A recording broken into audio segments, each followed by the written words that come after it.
Hello everybody, welcome back to the channel. I hope you're doing fine and dandy this 30th day of December. We're getting so close to the new year. It's exciting. I have a few messages for you here. Let's get into it. So there's talk of a photographer, and just a short while ago they were talking about identify.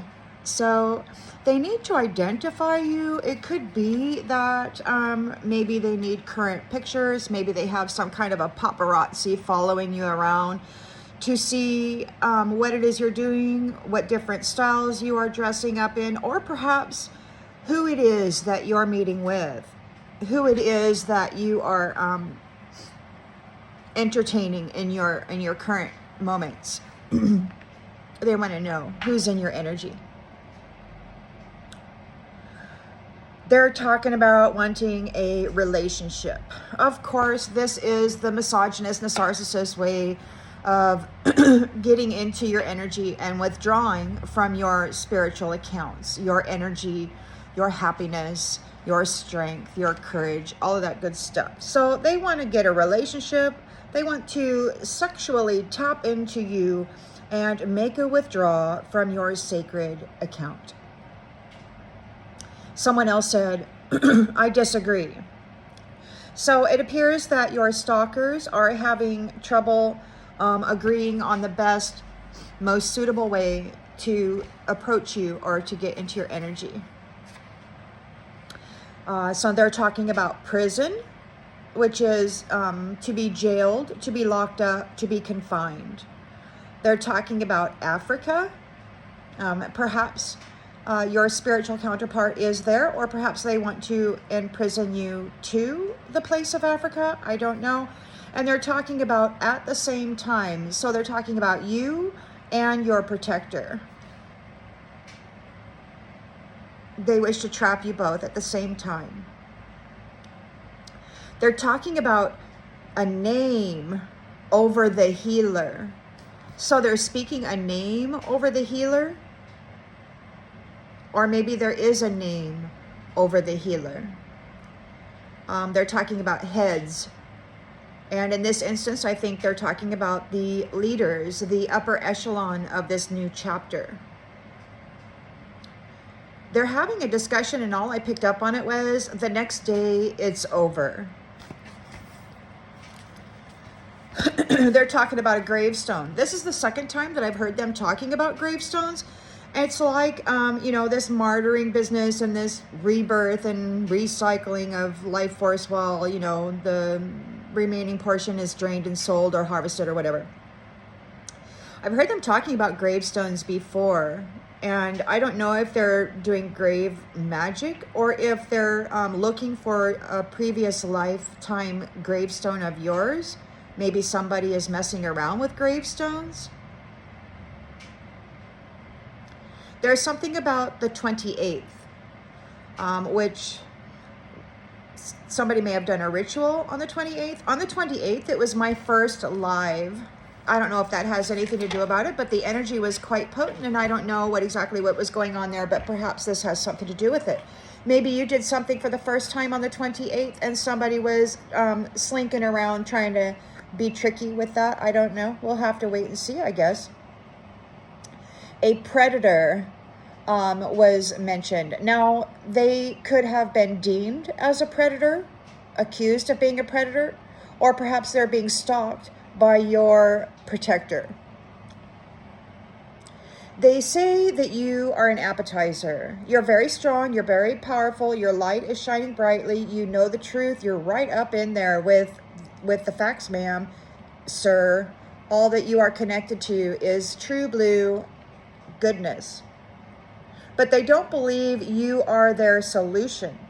So they're approaching you as though you're just a freaking snack that can be disrespected and trash talked and all that good stuff. They don't think you're the actual answer to their prayer. So they want to crush you and just use you like you're nothing.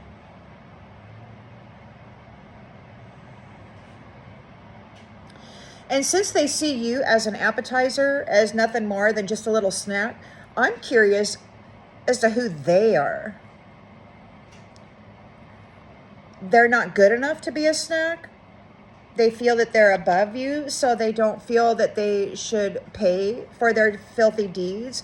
They want to be a little jerk and go out there and sexually molest people without their permission, you know, just entering into their house, entering into their sleeping chamber, unseen, harvesting the energy, because that's just what they do. They like to do that. And they think they're a god or something because they have the ability to come in and trespass against people and invisibly RAP them and withdraw their energy. They're sacred, actual energy, their essence. Some people have said, some people that have done this, I've heard them say to me, that they take that energy and they turn it into power. Fortunately, those ones are no longer having access, and I'm very happy about that. You can't take sexual energy of somebody who hasn't given you permission to take it and then use their energetic signature as a power source to go do whatever it is you want to do. It's not an agreement. It's not, there's no permissions granted. It's just a theft and a lie, because the work that's being done is with the signature of the one that had their essence stolen from. It's intellectual property. Energetic property that doesn't belong to the one using it, and they don't have permission. As far as I'm concerned, I think these ones who look at you as an appetizer, I think they're just a bunch of needless feeders, is what I think. They don't offer you anything good to the lives of those that they invisibly come in and harvest from. They're just needlessly feeding. They're not offering any contributions and the benefit for anyone.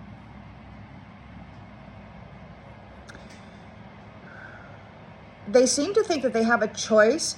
They're going over their list of targets, the list of those who are available, whatever that means. And they're a bunch of pushers. You know, they push their energy in onto the unsuspecting, and they cause what? Sexual dreams, masturbation, desires, Jezebel, meetings and inclinations. It's called interference and driving others into an experience which could potentially be a traumatic end, which they otherwise would never, ever, ever have experienced. It's called fundamental, he said. Fundamental. So it's absolutely necessary. And then they said liberation, which is to be free, to be set free, to have equal rights. Justice was mentioned. Peace, respect, fairness. And then someone said, if I KILL her, so apparently you're a feminine, you are in a position of authority. They don't like what it is you have to say. They don't like your views and your ideas. You're approaching life in a way that is troublesome to these who have specific cultural beliefs. And they demand that the world conform to their ideas. They don't want to accept you, even though you have come through hell to rise and be at this top position, the head, one of the head positions. And they want to KILL you because, first of all, they are misogynist narcissists and they hate women. The only thing that they think women are good for is procreation, sex, and draining of their spiritual inheritance accounts and abuse of their source connections. These ones are very self-righteous and cruel. And unfortunately, they're appearing as a masculine, and they've got a lot of feminine worker bees. I'll just say worker bees. I don't want to be disrespectful, but they have those who go out and do their bidding, whether they be younger feminines, younger masculines. So use caution, because these ones are self-righteous mofos, and they feel that they have a right to your life, to control your life, to destroy your life, to take your energy whenever they feel like, to cause you sickness, to allow you health. to cause you stagnation and a life of loneliness, or to permit you union and love, just to then rip it away from you a couple years later. I mean, this is interference in the highest degree, and these ones are really upset because you, Divine Feminine, have risen to the top and your voice is being heard and you are seen as a legitimate leader.